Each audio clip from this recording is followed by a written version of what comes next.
Thanks for joining us.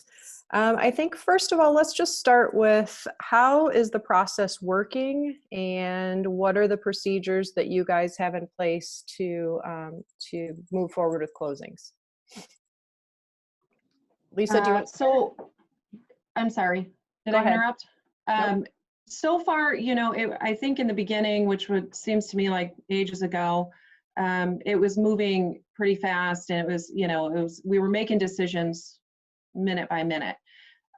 It's rolling along really nicely right now. I want to say, first of all, that communication and preparation are the most essential parts of this going smoothly for everybody.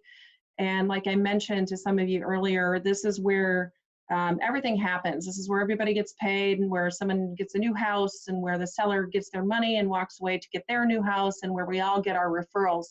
And so that communication and preparation should always be in place, but especially now that things are a little bit different. So the things that we've implemented here at Trans are mostly to try to keep everybody safe, because as you know, we're going home to our families, your buyers and sellers are going home to families, and so we have to protect everybody. So our doors are locked, but we are still conducting closings. We are having buyers, sellers, or borrowers come in separately. We're asking that no family members join, no realtors, no lenders, no attorneys, no extra people. And there's other methods that these people can join the meeting, whether it be via Zoom on their phones, whether you're doing a FaceTime, or even just having your speakerphone on. The thing that I would ask client or realtors to do is to prep their buyers or sellers so that they have that app downloaded, they know how to use it, they've got their meeting code ready. If we have any delayed disbursements, we will ask that they be patient and letting us get that stuff overnighted to the clients. So sellers checks, packages, sometimes there's a delay in funding approval from the lender, and not to hang out any longer than is absolutely necessary. We're wearing gloves, we are wiping down closing rooms, including chairs, tables, door handles, everything, washing our hands constantly before and after closing.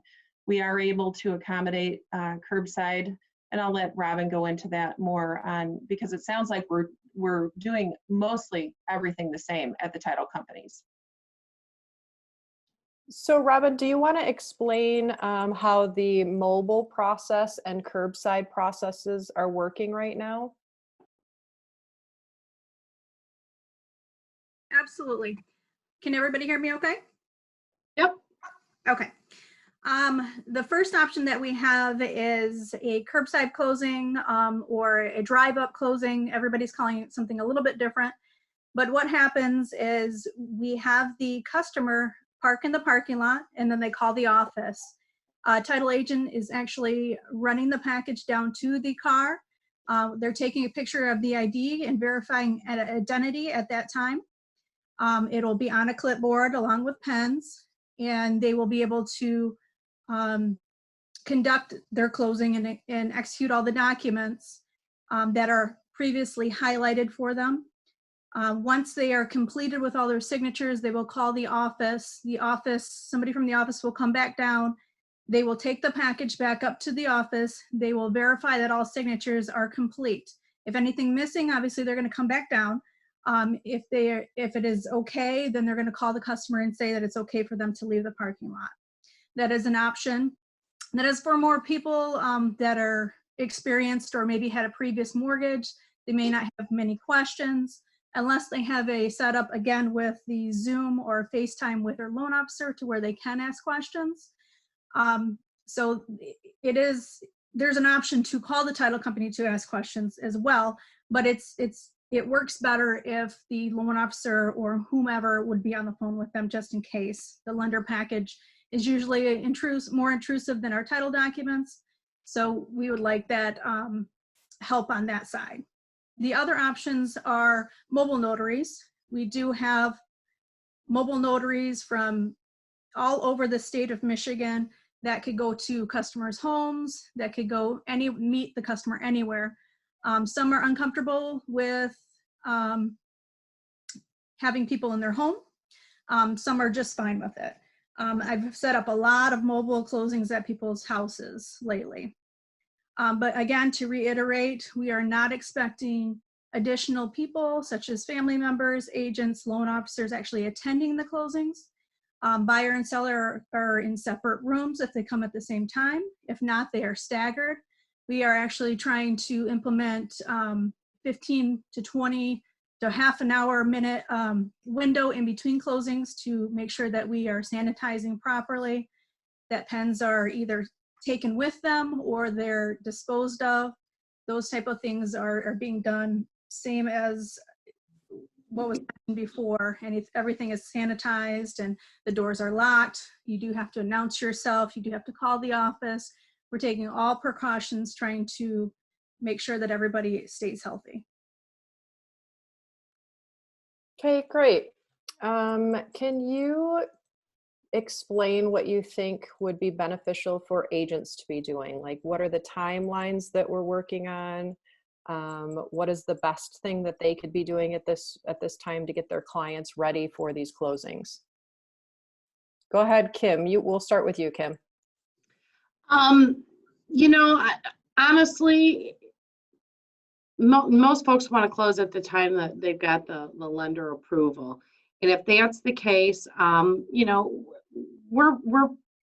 we can pretty much work with any kind of timeline right now. Obviously, the last 2 days very much felt like the end of the month. Nothing really looked and felt any different. We were all pretty busy the last couple of days. But going forward, you know, obviously, as much advance notice as we can give folks and as much time as we can allow for buyers and sellers to make arrangements to get here, decide if they do want a mobile notary, decide if they want a curbside signing, just so we've got a little bit of time to get that planned. I wouldn't say that we need a ton of advance notice right now. I mean, I think we're working pretty good through most of this. As Lisa said earlier, all of our offices are open, and our full closing staff is all here. So I don't really think anything special needs to happen there. Lisa? Yeah, just a few things. I think that it's kind of critical that the agents prepare their customers about what to expect. You know, in the case of a funding delay, what are we doing to clean the office? You know, trying to keep everybody separate just so that they're not surprised once they get here. The fact that our doors close and they're going to have to knock, and you know, just prepping them for what to expect. It is different, and they probably should be prepared. They might be a little worried, a little anxious, you know, and also preparing them for any delays in funding or anything like that. And I don't think, maybe this is on your list, but I mean, go ahead, Robin. Oh, I apologize. No, go ahead. One thing to add is we've been trying to communicate with the realtors proactively to try to get realtor documents prior to close. Yes. Very important. Since we are not allowing realtors to attend, we do have to communicate very early and get documents such as the seller's disclosure paid for, or if there's a home warranty to be signed.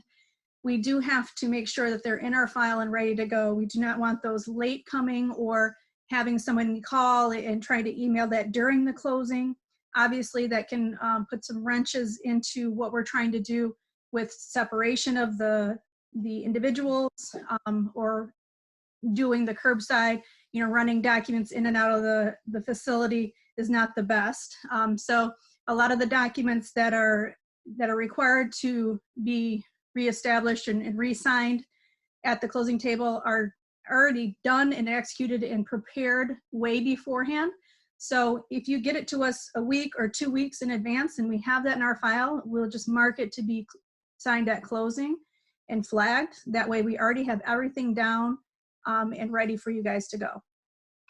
I did have a conversation with a few brokers a week ago in regards to those types of documents, and anything not requiring notary, those documents can all be electronically signed. They really don't even need to come to us. I know that was an issue last week. And most folks are getting those electronically signed now, so we don't have to do that at closing if it's not a document that has to be notarized.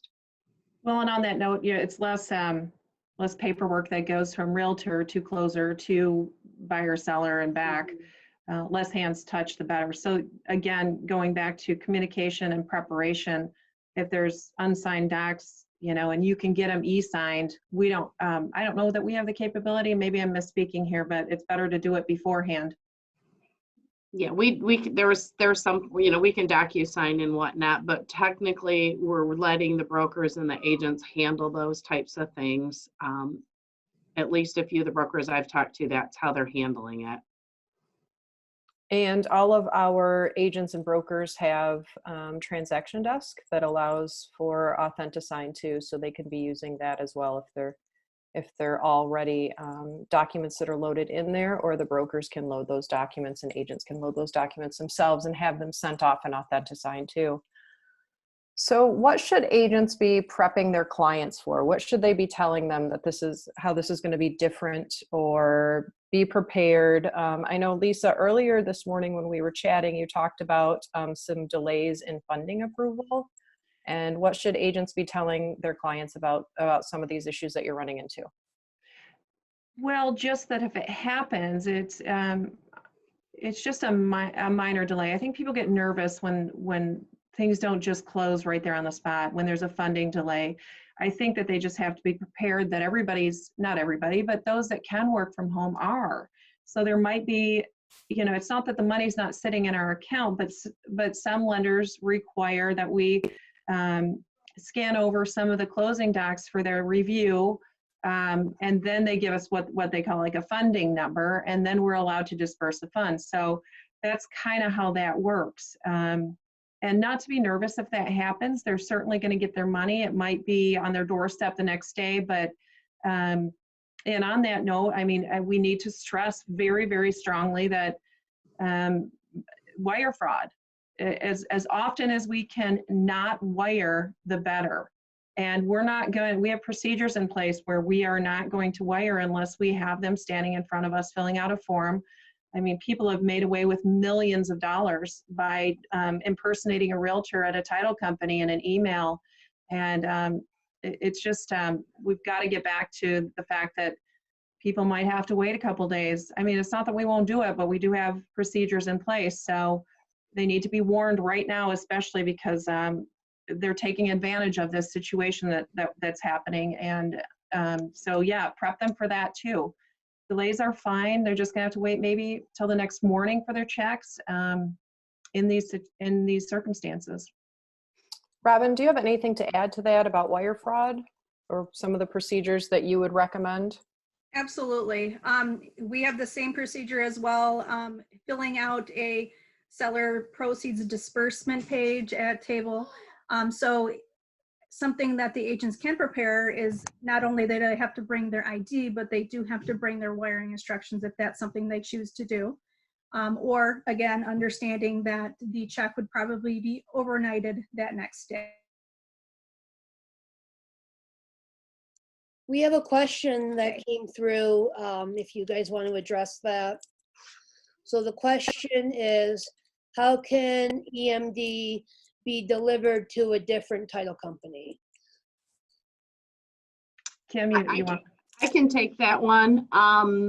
One of the things that we're asking now is that if we do get a request that get to us just as soon as possible. If you know you've got a closing coming up on Friday, we'd prefer to mail those. If we have to run them and deliver them, we'll do it, but we'd like to move away from that. So again, with this prep time, and if you know you've got a closing that's coming down, if you could get a hold of us just as soon as possible. We'd like to send it traditional mail.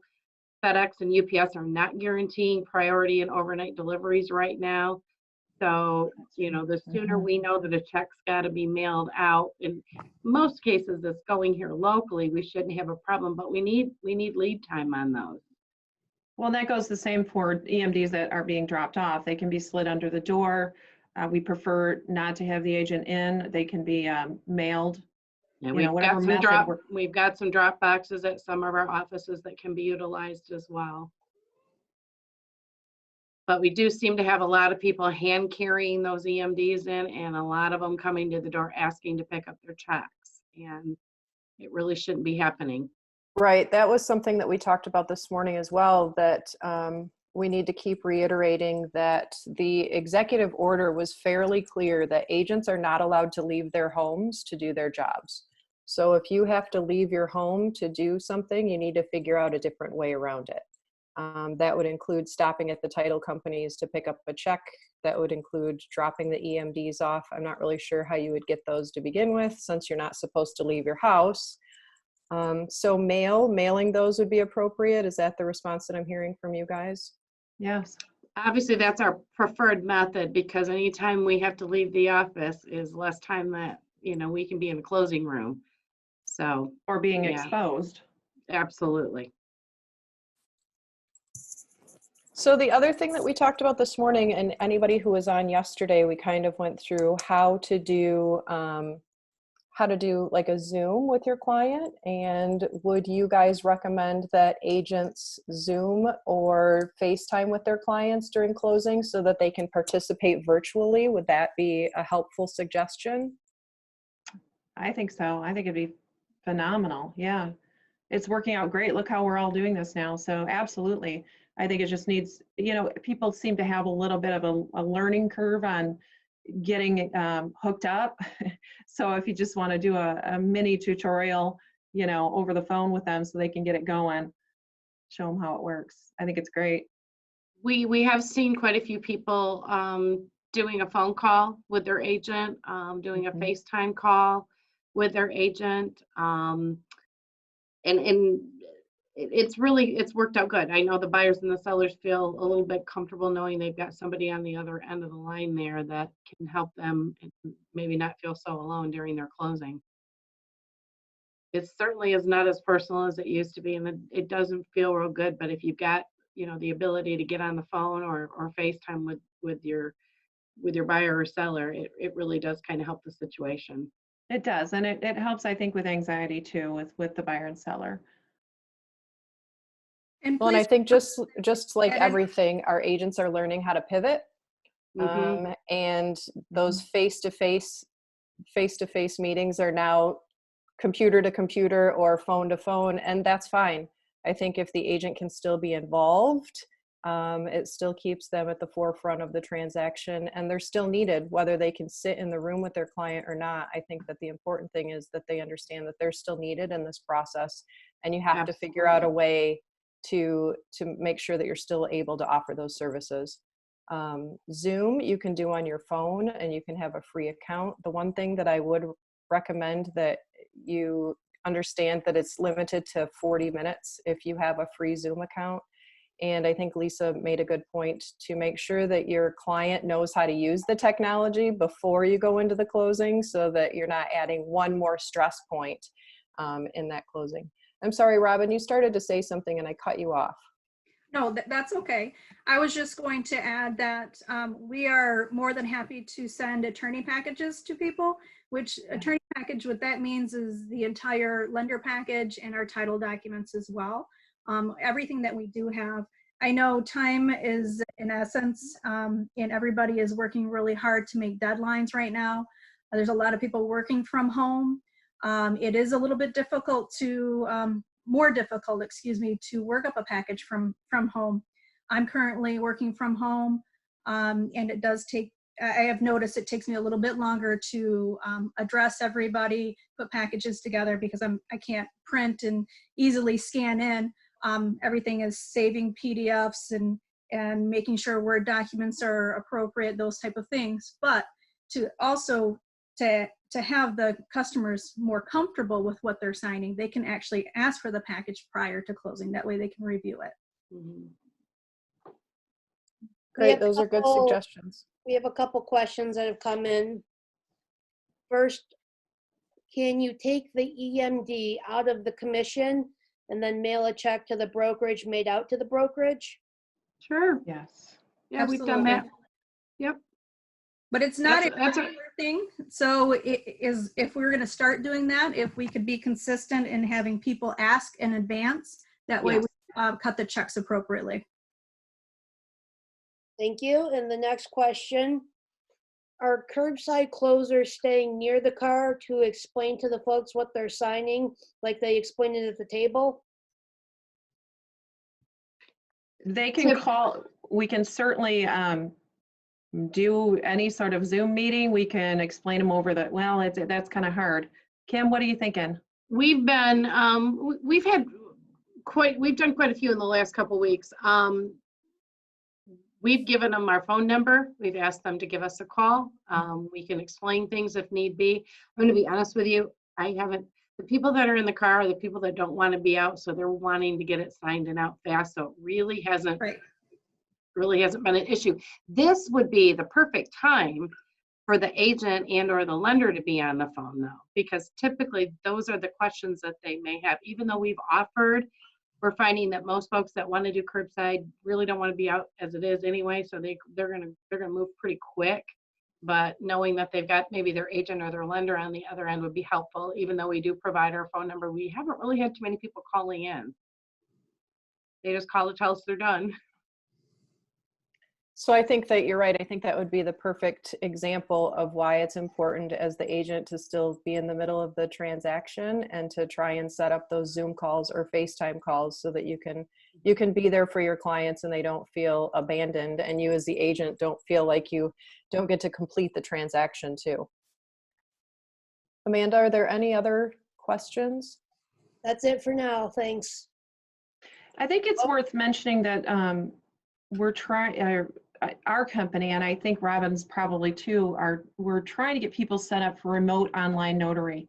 But the state isn't moving very fast on getting this going. Wouldn't you agree, Kim? And it really does, I mean, the lender is the one that ultimately has to be able to accept that method of closing. And this has to do with not just conferencing in while we're sitting there with a client. This is an entirely different bird where you're actually closing like we're doing now. You're face-to-face, but you're at your own laptops. Although do you know any more information on that, Kim? It's not moving through the state very fast. Not right now, and I think it's probably not. It's really unfortunate. None of our local counties here are participating right now. I think had we had all these measures in place, we wouldn't be in the predicament that we're in. So if nothing else, I imagine when we come through this, that that'll be getting taken care of hopefully fairly rapidly, so we don't ever end up in a situation like this again. Because Well, go ahead. I do know that that is one thing that NAR's been working on at the national level, and I wouldn't expect anything to be passed within the next few months. I think that we're just trying to get through this. Right. But I do see that as probably being a higher priority once we get on the other side of this, that people will recognize that maybe there are some rules that we need to change to make sure that we can still continue to work remotely. Yeah. So, Unfortunately, there's a FaceTime with a title agent is not sufficient to do a closing. We cannot do a closing over FaceTime or any other product like that. Notary, right, correct. Amanda, are there any more questions? Yeah, we had one come up. Said, can an agent get the full buyer or seller package in advance so we can go over them with the client in advance using Zoom to screen share? That'd be great. Depends Absolutely. on how fast we get the package, really. Yeah. And that's really the only hiccup right now is, obviously everyone's anxious to get their deals closed. So if we do have enough lead time and we get the lender package in, understand again, those folks are, some of them are working from home too. It's caused a little bit of a slowdown in their system, not intentionally, I don't believe by any means. So a lot of times we're not getting that information until the last minute. And, yep. I knew that was going to be one of us. Yep, One of us Joyce. would have the dogs barking. That's the fun of working from home. I think that's a really good suggestion. The person Yeah. who brought that up, I think that's a Yeah. good way to move forward if Yeah. it's available. Absolutely, we'd love to do it. So just rounding this out, since we're moving on the 30-minute mark, if each of you could give one takeaway that you would like agents to remember from today's session. Robin, let's start with you. Communicate, communicate, communicate. That's in any transaction, but right now it is very, very important. Getting everything, not scheduling closings last minute if we can avoid it. It's very important to communicate. We have to communicate where the EMD is coming from, where the money is coming from, where the buyer's at, where the seller's at, how people are corresponding, how they're exchanging items, those type of things. There's a lot more that is going into it right now because of the safety and the health restriction, the restrictions that we have. Yep. Great. Kim, what would your takeaway be? Again, just kind of reinforcing some of the things we talked about earlier. I obviously totally agree with everything Robin's saying. Also, the prepping piece of, having those conversations with your buyers and sellers and letting them know that it's going to look and feel a little different. It's not going to have that personal feeling that they're used to. Our doors are locked. You will have to, knock on the door. Those types of things. Just the more prep you can give your buyers and sellers so they walk in here feeling at least comfortable that we're cleaning, we're wearing gloves. That sometimes feels really odd to people, and that they have some options if they don't want to come in our office. You just need to, let's communicate that stuff up front, and as Robin said, as much lead time as possible is great. Lisa, what would your takeaway be? I think I'm thinking of it in a realtor perspective, and I think this could be a really great moment for a realtor to shine by being prepared, by being communicative, by warning them about wire fraud. Robin had a situation, we've heard of situations, prepare them. Let us all shine in the closing room by being that way, by you communicating with us. And I think we've all said the same thing, communicate. Let's communicate right now more than ever. Great. I think those are all really good suggestions. And I think, again, I've said this over and over again, and it's time for realtors to figure out how to pivot. And if we can do that, we can continue to keep the marketplace moving and keep you guys in the middle of the transactions. There's a lot of technology out there that you can use to communicate with your clients and to get some FaceTime with them. But it's important to remember that the executive order is really clear and that real estate agents and real estate brokers cannot leave their home to do their job. So figure out some ways around that. There is a lot of technology available to help you move most of the way through the transaction. So thanks everybody. We'll see you guys tomorrow. And it will be a lender panel tomorrow. Thank you. Thanks.